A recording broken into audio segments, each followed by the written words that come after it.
रहीम। आज का लेक्चर हमारा तीसरा लेक्चर है जिसमें हमारा आर्टिकल है। दो तीन डेफिनेशंस हैं। पहली डेफिनेशन है को टर्मिनल एंगल्स। लेकिन जैसे कि हम जानते हैं कि एंगल जो बनता है उसकी दो रेज होती हैं। एक रे का नाम इनिशियल रे, दूसरी का नाम टर्मिनल रे। इनिशियल रे को हम फिक्स कर देते हैं और टर्मिनल रे को हम रोटेट करते रहते हैं। आपको पता है ये पहले कि अगर हम टर्मिनल रे को एंटी क्लॉकवाइज रोटेट करेंगे तो एंगल जो बनेगा वो पॉजिटिव एंगल होगा, और अगर क्लॉकवाइज रोटेट करेंगे तो ये एंगल नेगेटिव एंगल होगा। अब को टर्मिनल एंगल्स ऐसे एंगल्स होते हैं जिनके इनिशियल और टर्मिनल रेज दोनों एक जैसे हों। अब एक जैसे किस तरह होंगे? अब देखिए, इसी एंगल को, ये जो आपके सामने इनिशियल रे है, ये टर्मिनल रे है, इसको अगर इधर से पढ़ते हैं, यहां से इस तरफ को पढ़ते हैं, तो ये एंगल पड़ा जाएगा 90 डिग्री। और इसी इनिशियल रे से टर्मिनल रे को एंटी क्लॉकवाइज पढ़ेंगे इधर से, तो ये एंगल होगा -270 डिग्री। ये एंगल है -270 डिग्री। आप देख रहे हैं, इसी एंगल को 90 डिग्री भी कह रहे हैं, इसी एंगल को -270 डिग्री भी कह रहे हैं। तो गोया 90 डिग्री और -270 डिग्री की इनिशियल रे और टर्मिनल रे एक जैसी हैं। अब ये एक जैसी बनाने के लिए, को टर्मिनल एंगल बनाने के लिए मैंने -270 कैसे बनाया है? 90 डिग्री में एक सर्कल का एंगल जो है वो मैंने माइनस कर दिया है। 90 डिग्री -360 डिग्री इक्वल हुआ -270 डिग्री। तो 90 डिग्री और -270 degree both angles are co-terminal angles. Similarly, अगर एंगल 30 डिग्री है, इसमें 360 डिग्री एंगल को ऐड कर दें, इसका मतलब है यहां से यहां तक 30 डिग्री था, हमने इसमें यहां से इस तरफ से एंटी क्लॉकवाइज इस सिमत में ये एंगल पॉजिटिव 360 डिग्री एंगल इसमें हमने ऐड कर दिया है। तो ये बन गया 390 डिग्री। अब यहां से लेके यहां तक एंगल अगर पढ़ेंगे तो ये बनेगा 390 डिग्री। तो आप देख रहे हैं 30 डिग्री की इनिशियल और टर्मिनल रे भी वही है जो 390 डिग्री की है। इसका मतलब है कि को टर्मिनल एंगल्स ऐसे एंगल्स होते हैं जिनकी इनिशियल और टर्मिनल रे एक जैसी हों। अब ये कैसे बनाए जा सकते हैं, उसका नीचे मैंने फार्मूला लिखा है कि कोई भी एंगल हो जिसका नाम मैंने थीटा कहा है, उसमें पूरे पूरे सर्कल का एंगल जमा कर दें। अगर थीटा डिग्रियों में है तो 1 टाइम 360, 2 टाइम 360, 3 टाइम 360 इसमें ऐड कर दें या माइनस कर दें, तो एंगल जो बनेगा वो को टर्मिनल होगा, उसकी इनिशियल और टर्मिनल रे सेम होगी। और अगर रेडियन में है, थीटा रेडियन में है, तो फिर k टाइम 1 टाइम 2 पाई, क्योंकि एक सर्कल में रेडियन में एंगल होता है 2 पाई, तो थीटा में पूरे पूरे सर्कल रेडियन में रेडियन का एंगल ऐड कर दें या उसमें माइनस कर दें तो ये एंगल बन जाएगा को टर्मिनल एंगल। तो को टर्मिनल एंगल बनाने का फार्मूला क्या हुआ, कोई भी एंगल दिया हुआ है उसमें पूरे पूरे सर्कल का एंगल जमा कर दें या उसमें से माइनस कर दें तो एंगल जो बनेगा वो को टर्मिनल एंगल कहलाएगा। उसकी इनिशियल और टर्मिनल रे सेम होंगी। दूसरी डेफिनेशन है एंगल इन स्टैंडर्ड पोजीशन। तो आप जानते हैं एक्स एक्सिस और वाई एक्सिस, इसको x axis positive x axis, negative x axis, positive y axis, negative y axis. ये जो एंगल आपके सामने बना हुआ है इसकी initial ray along positive x axis है और इसका वर्टेक्स ओरिजिन है। ओरिजिन क्या होता है, एक्स एक्सिस और वाई एक्सिस का कॉमन पॉइंट दोनों का 0 एक जगह मैप करता है। इसका नाम मैंने ओ लिखा हुआ है, इसे हम कह रहे हैं वर्टेक्स। ये इनिशियल रे है, ये टर्मिनल रे है और ये वर्टेक्स है। अगर किसी एंगल का initial ray along positive x axis हो और उसका वर्टेक्स ओरिजिन हो तो ऐसे एंगल को कहते हैं एंगल इन स्टैंडर्ड पोजीशन। तो स्टैंडर्ड पोजीशन में दो कंडीशन होती हैं, initial ray along positive x axis और वर्टेक्स ऑन ओरिजिन। फिर अगली डेफिनेशन क्वाड्रेंटल एंगल। यहां थोड़ा सा मसला होता है, स्टूडेंट बुक से जब पढ़ता है तो वहां एक लाइन लिखी हुई है वो सफिशिएंट नहीं है। क्वाड्रेंटल एंगल पहले वो स्टैंडर्ड पोजीशन में हो, an angle in standard position whose terminal ray lies along any axis। इसका मतलब यहां पे तीन बातें मैंने इकट्ठी की हैं। वो एंगल जिसकी initial ray along positive x axis हो, वर्टेक्स ओरिजिन हो। अब यहां तक तो एंगल बन गया स्टैंडर्ड पोजीशन में।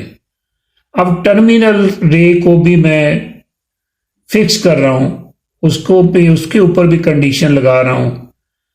अगर टर्मिनल रे स्टैंडर्ड पोजीशन में जो एंगल है उसकी टर्मिनल रे भी किसी एक्सिस के ऊपर आ जाए, पॉजिटिव एक्स के ऊपर आ जाए, वाई के ऊपर आ जाए, नेगेटिव एक्स के ऊपर आए, नेगेटिव वाई के ऊपर आए, या क्वाड्रेंटल एंगल में तीन बातें होंगी। Initial ray along positive x axis, vertex origin पर होगा और फिर terminal ray along any axis, y axis हो जाए, नेगेटिव वाई हो, नेगेटिव एक्स हो, पॉजिटिव एक्स हो। तो वह तीन बातें इसके अंदर पूरी होनी चाहिए।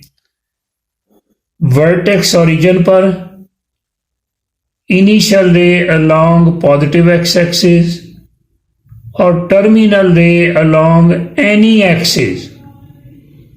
यानी यहां भी हो सकता है टर्मिनल रे 98 डिग्री एंगल बनेगा। अगर ये टर्मिनल रे यहां आ जाए तो ये पॉजिटिव साइड से एंटी क्लॉकवाइज 180 डिग्री बनेगा। अगर यहां से ये नेगेटिव वाई के ऊपर आ जाए तो 270 डिग्री एंगल बनेगा। और फिर अगर वाई एक्स एक्सिस के ऊपर पॉजिटिव एक्स के ऊपर आ जाए तो 360 डिग्री एंगल बनेगा। तो ये तमाम एंगल ऐसे हैं जिन जो स्टैंडर्ड पोजीशन में हैं और उनकी टर्मिनल रे किसी न किसी एक्सिस के ऊपर आती है। तो फिर क्वाड्रेंटल एंगल कौन से हैं? 0 degree, 90 degree, 180 degree, 270 degree, 360 degree, ये सारे एंगल्स, इनको हम कहते हैं क्वाड्रेंटल एंगल्स। अगला आर्टिकल है ट्रिग्नोमेट्रिक फंक्शंस। इसको आप जानते हैं, मैं थोड़ा सा रिवाइज कर रहा हूं। कोई भी राइट ट्राइंगल ली जाए तो राइट ट्राइंगल वो ट्राइंगल होती है जिसका एक एंगल 90 डिग्री का होता है, उसके सामने हाइपोटेन्यूस है। जो एंगल आप ले रहे हैं इसके सामने परपेंडिकुलर, और फिर तीसरी साइड को हम, जो एडजेसेंट साइड है, उसको हम कहते हैं बेस। इनका नाम मैंने रखा है, बेस को एक्स का है, परपेंडिकुलर को वाई का है, हाइपोटेन्यूस को आर का है। तो राइट ट्राइंगल की तीनों साइडों में से हर दो साइडों के दरमियान एक निस्बत होती है, रेशो होती है, उनके नाम रखे हुए हैं। वो क्या हैं? उनको हम ट्रिग्नोमेट्रिक फंक्शंस कह रहे हैं। ये आप जानते हैं, बहुत डिटेल में नहीं बात कर रहा। y और r की रेशो, परपेंडिकुलर और हाइपोटेन्यूस की रेशो को साइन थीटा कह रहे हैं। बेस और हाइपोटेन्यूस की रेशो को कॉस थीटा, पूरा नाम कोसाइन होता है, शॉर्टली कॉस थीटा लिखते हैं। परपेंडिकुलर और बेस की रेशो को टेंजेंट थीटा कहेंगे, शॉर्टली टेन थीटा कहते हैं, वाई ओवर एक्स है। और अगर इनका रेसिप्रोकल कर दें, एक्स ओवर वाई लिखें, बेस और परपेंडिकुलर, बेस ओवर परपेंडिकुलर, तो ये कोट टेंजेंट थीटा होता है, इसको शॉर्टली कॉट कह रहे हैं। इसी तरह आर ओवर एक्स लिखें, हाइपोटेन्यूस और बेस की रेशो को सीकेंट थीटा कहते हैं, सेक थीटा कह रहे हैं। और एक कोसीकेंट थीटा है जो हाइपोटेन्यूस और परपेंडिकुलर की रेशो है, यानी आर ओवर वाई। तो इन रेशो का नाम sine, cos, tan, cot, secant और कोसीकेंट रखा हुआ है। ये कहां से रखा नाम? राइट ट्राइंगल की हर दो साइडों के दरमियान रेशो का नाम साइन, किसी का कॉस, टेन, कॉट, सीकेंट और कोसीकेंट है। इन फंक्शंस को हम कहते हैं ट्रिग्नोमेट्रिक फंक्शंस। उसके बाद एक्स एक्सिस और y axis, positive x, positive y, negative x, negative y, इस पूरे प्लेन को 4 हिस्सों में डिवाइड कर रहा है। ये एक्स एक्सिस, वाई एक्सिस, यहां पे पॉजिटिव एक्स और पॉजिटिव वाई ये एक हिस्सा है, ये नेगेटिव एक्स और पॉजिटिव वाई ये दूसरा हिस्सा है, नेगेटिव एक्स और नेगेटिव वाई इसका तीसरा हिस्सा है, पॉजिटिव एक्स और नेगेटिव वाई इसका चौथा हिस्सा है। तो इस चौथाई हिस्से को हम क्वाड्रेंट कह रहे हैं। ये एक क्वाड्रेंट है, ये भी एक क्वाड्रेंट है, ये भी एक क्वाड्रेंट है, ये भी एक क्वाड्रेंट है। तो प्लेन को 4 क्वाड्रेंट में डिवाइड किया हुआ है और इनके नंबर लगाए हुए हैं। इसे हम कहते हैं फर्स्ट क्वाड्रेंट, कभी नहीं बदलेगा, इसे ही कहेंगे फर्स्ट क्वाड्रेंट। ये सेकंड क्वाड्रेंट, ये थर्ड क्वाड्रेंट और ये फोर्थ क्वाड्रेंट। अब फर्स्ट क्वाड्रेंट को बनाने वाला पॉजिटिव एक्स और पॉजिटिव वाई, इनके दरमियान जो क्वाड्रेंट बन रहा है that is first quadrant. Positive y और नेगेटिव एक्स के दरमियान जो बन रहा है ये है सेकंड क्वाड्रेंट। नेगेटिव एक्स और नेगेटिव वाई के दरमियान जो क्वाड्रेंट बनता है दैट इज थर्ड क्वाड्रेंट। और पॉजिटिव एक्स और नेगेटिव वाई के अंदर जो क्वाड्रेंट बनता है उसे हम कह रहे हैं फोर्थ क्वाड्रेंट। अब हमने ये याद रखना है, प्रैक्टिकली जब हम काम करेंगे तो हमने याद रखना है कि कौन सा ट्रिग्नोमेट्रिक फंक्शन कहाँ पे पॉजिटिव होता है और कहाँ पे नेगेटिव होता है। यहाँ मैंने लिख दिया आपकी आसानी के लिए, जो पॉजिटिव है वो मैंने लिख दिया है, बाकी अंडरस्टूड होगा कि वो नेगेटिव है। यहाँ मैंने लिख दिया फर्स्ट क्वाड्रेंट में ऑल पॉजिटिव। यहाँ पे साइन भी पॉजिटिव होगा, कॉस भी पॉजिटिव होगा, टेन, कॉट, सीकेंड, कोसीकेंड, ये 6 के 6 फंक्शन फर्स्ट क्वाड्रेंट में पॉजिटिव होंगे।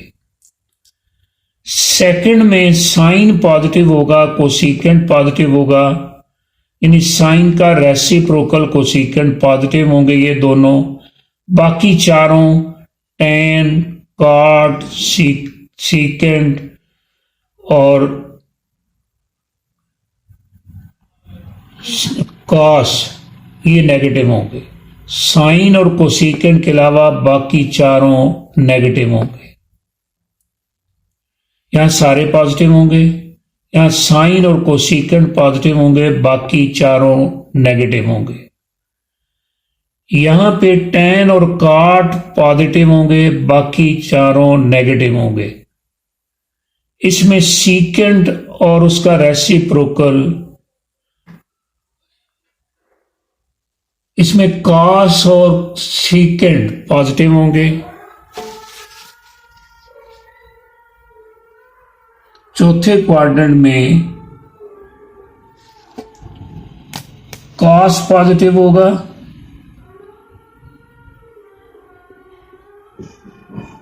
और सीकेंड पॉजिटिव होगा, बाकी चारों नेगेटिव होंगे। अब जरा मेरी बात समझिएगा, जब मैं कह रहा हूं कि यहां फर्स्ट क्वाड्रेंट में साइन पॉजिटिव है, इसका मतलब क्या है? मैं ये कह रहा हूं कि जब एंगल टर्मिनल रे एंगल की फर्स्ट क्वाड्रेंट में लाई करेगी, यानी 30 डिग्री एंगल है, यहां पे लाई करेगा, यहां होगा, ये एंगल है, ये एंगल लाई कर रहा है फर्स्ट क्वाड्रेंट में। इस एंगल का साइन निकालेंगे तो उसका रिजल्ट जितना भी आएगा पॉजिटिव आएगा। उसका कॉस भी पॉजिटिव होगा, उसके टेन का रिजल्ट भी पॉजिटिव होगा, कॉट का रिजल्ट भी पॉजिटिव होगा, सीकेंड और कोसीकेंड का रिजल्ट भी पॉजिटिव होगा। अब एंगल इस तरफ से आ जाए एंटी क्लॉकवाइज या क्लॉकवाइज, जब भी टर्मिनल रे फर्स्ट क्वाड्रेंट में आके रुकेगी, उस एंगल के किस का sine, cos, tan, cot, secant, cosecant की जो भी वैल्यू निकलेगी, लेकिन होगी वो पॉजिटिव। इसी तरह एंगल अगर आ जाता है सेकंड क्वाड्रेंट में, तो उसके साइन की वैल्यू पॉजिटिव होगी, कोसीकेंड पॉजिटिव होगा, लेकिन बाकी चारों की वैल्यू नेगेटिव होगी। अब यहां एंगल आ जाए, अगर नेगेटिव इस तरफ से भी एंगल आ जाए, यहां एंगल आ जाए, उस एंगल का कॉस पॉजिटिव होगा, सीकेंड पॉजिटिव होगा, लेकिन बाकी चारों की वैल्यू नेगेटिव होगी। तो फिर रिमाइंड कर लें, सारे पॉजिटिव होंगे फर्स्ट क्वाड्रेंट में, साइन और कोसीकेंड पॉजिटिव होगा सेकंड में, टेन और कॉट पॉजिटिव होगा थर्ड में, कॉस और सीकेंड पॉजिटिव होगा फोर्थ क्वाड्रेंट में। एक और बात भी प्रैक्टिकली आपको आपके इस्तेमाल में आएगी, साइन का एंगल अगर नेगेटिव हो, साइन माइनस थीटा, तो ये माइनस बाहर आ जाता है, माइनस साइन थीटा। कॉस का एंगल अगर नेगेटिव हो तो ये माइनस खत्म हो जाता है, ये माइनस बाहर नहीं आता, ये पॉजिटिव एंगल के कॉस के बराबर होता है। कॉस माइनस थीटा इक्वल होता है cos theta. Tan minus theta equal होता है टेन थीटा के माइनस टेन थीटा के, cot minus theta minus cot theta, secant minus theta, ये सीकेंड हो जाता है, यहां पे माइनस खत्म हो जाता है। कोसीकेंड माइनस थीटा इक्वल होता है माइनस कोसीकेंड थीटा। तो दो जगह माइनस खत्म हो जाता है, बाकी चारों में माइनस बाहर आता है। कहां पे? कॉस का नेगेटिव एंगल, ये cos minus theta cos theta होता है, और उसका रेसिप्रोकल सीकेंड माइनस थीटा इक्वल होता है सीकेंड थीटा के। यहां दो जगह माइनस खत्म हो जाता है, वो पॉजिटिव एंगल के बराबर होता है, बाकी चारों में माइनस बाहर आता है। साइन माइनस माइनस बाहर आएगा, टेन माइनस हो माइनस बाहर आएगा, कॉड माइनस हो माइनस बाहर आएगा, कोसीकेंड माइनस हो तो माइनस बाहर आएगा। तो ये था आज का लेक्चर।